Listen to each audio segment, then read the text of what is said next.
Hi there, Kendra Tolbert here. I'm a registered dietitian and yoga teacher specializing in women's health. And today you and I are going to be talking about 5 different ways that you can support optimal insulin sensitivity and blood sugar balance without dieting. If you've had a chance to Google anything about PCOS nutrition, you've likely come across the idea that insulin resistance is a really good place to focus your attention, and I wholeheartedly agree with that. The thing I don't agree with is the way that most people tell people with PCOS to improve their insulin sensitivity. For the most part, the information is all about restricting carbs and sugar and focusing on dieting. And I have not found that to be helpful or sustainable. And I think it's really important that you have tools and tips that are things that really do support your health and that you can actually do for the rest of your life. Because PCOS is a chronic condition, and having things that you can only stick to for a short amount of time and that ultimately don't support your well being is kind of a waste, right? So, you and I are going to take not really a deep dive. I really like saying deep dive, but that's inaccurate here. We're going to go over 5 different ways that you can support insulin sensitivity without restriction, without dieting, and while actually supporting true well being. Let's get right into it. First up, forest bathing. You might have heard of forest bathing by another name, Shinrin-yoku, which I'm fairly certain I'm mispronouncing, but it is a Japanese healing modality, and it has a really good amount of research behind it as something that does support our overall health and well-being. One of the things that it has been shown to do is support optimal blood sugar levels. Now, what is it? I feel like that's a pretty important thing to talk about. Forest bathing is spending intentional, slow time in nature. So that means going for a walk in nature. Maybe it's a local park, maybe it's actually the forest, the woods, whatever you have that gives you access to nature, go out in it. Maybe it's your garden. Now, if you don't have access to nature, no worries. There are ways that you can bring nature to you.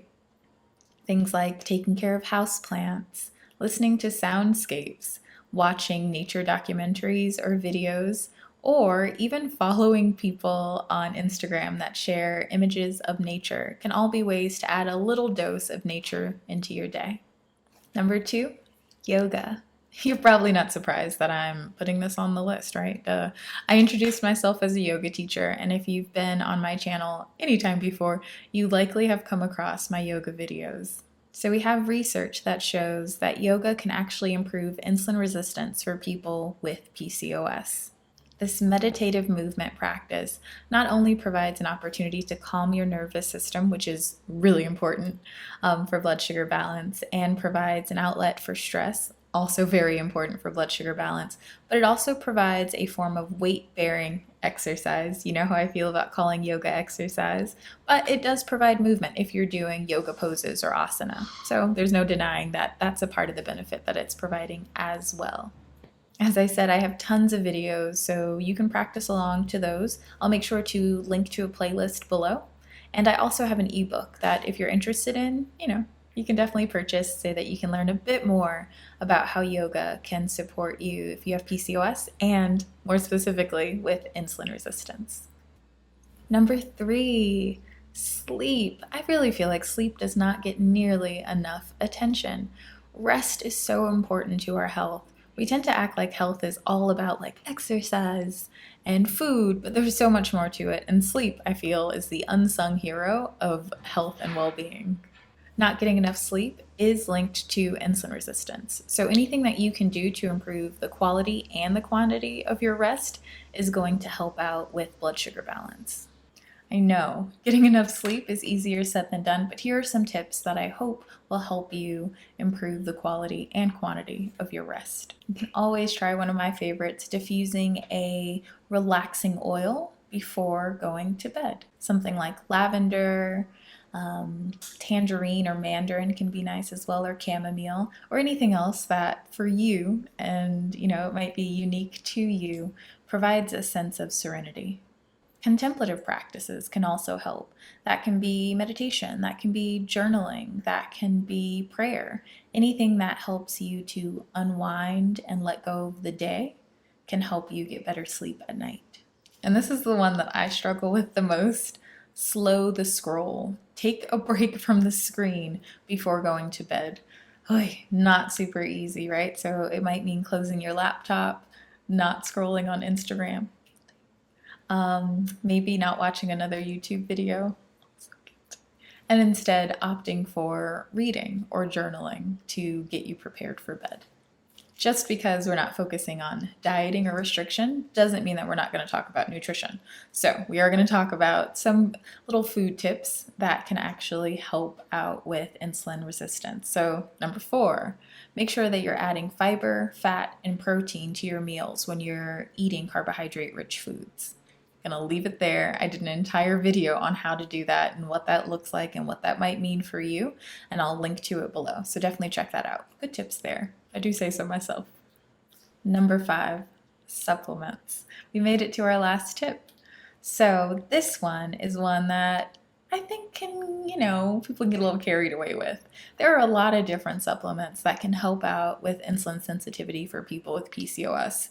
I tend to keep all these sorts of things minimal, right? That's how I tend to recommend things. I'm a bit of a minimalist in a lot of areas of my life, and in my work with people, I also take this simple approach and the idea that less is sometimes more.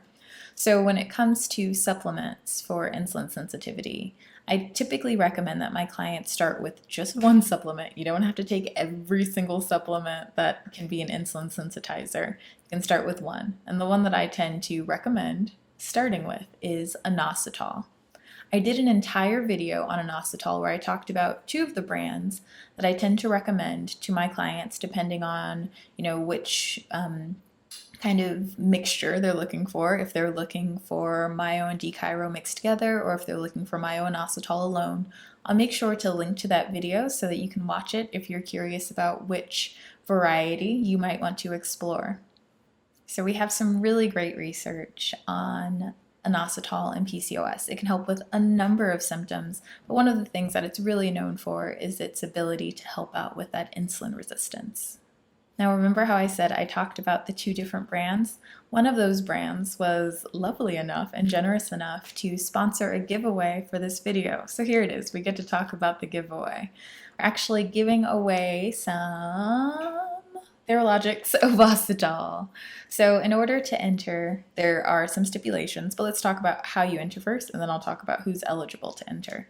All you have to do to enter is comment below with the tip that you plan to use from this video to support your blood sugar balance. That's it. So who's eligible? US residents who are 18 years old or older. All right, well, I'm really looking forward to reading your comments and choosing a winner.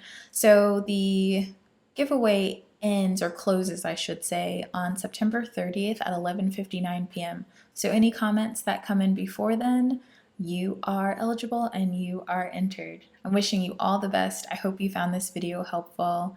Be well and bye for now.